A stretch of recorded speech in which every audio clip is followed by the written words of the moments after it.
On a warm July afternoon, a young Arkansas family set out on what should have been a peaceful day in nature. Just a hike, a few photos, and some time away from the noise of life. 2 parents, 2 little girls. One final family adventure. By sunset, their lives would change forever, and only 2 would walk out of the forest alive. Cristen Amanda Brink was the kind of mom who packed extra water bottles and first aid, even for a short hike. Her husband, Clinton David Brink, joked too much and always carried their youngest on his shoulders when her legs got tired.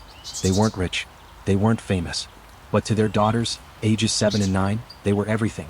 On July 27, 2025, they drove to Devil's Den State Park, a rugged stretch of forest in northwest Arkansas, known for its hiking trails and steep caves. They checked in around mid-morning. It was sunny. The girls were giggling. Life was good. Hours later, silence. It wasn't until late evening that a fellow hiker stumbled across a scene he'd never forget.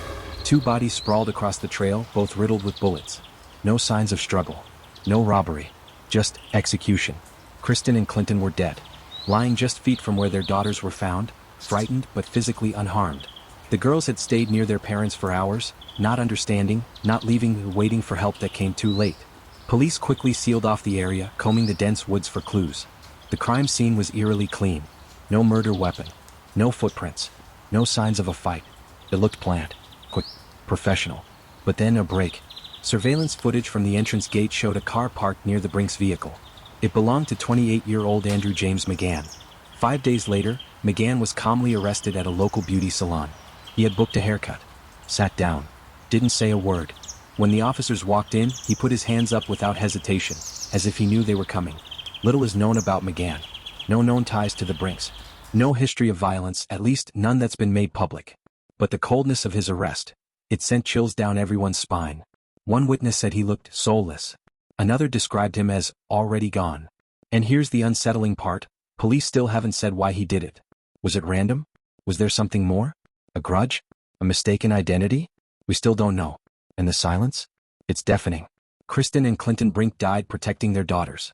Law enforcement believes they may have shielded them during the attack. These 2 little girls watched their entire world shatter, and now they're orphans. The community in Van Buren held a candlelight vigil just days later. Photos of the Brinks lined the sidewalk. Their daughters didn't attend. They're being kept away from the media, protected as much as anyone can be, after something like this. Why this family? Why that trail? Why that day? Was it planned? Or completely random? McGann is currently in custody. His trial is expected to begin later this year. But he hasn't said a word. Not to reporters. Not to police. Not even to the judge. He just sits there, expressionless, silent, cold. A summer day. A simple hike. A loving family.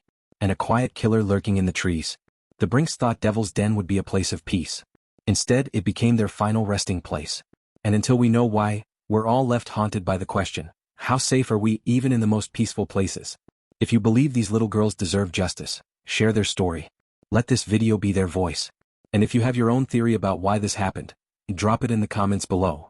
Don't forget to subscribe for more real human stories behind the headlines. This is Dark Case Archives, and I'll see you in the next case. Thank you.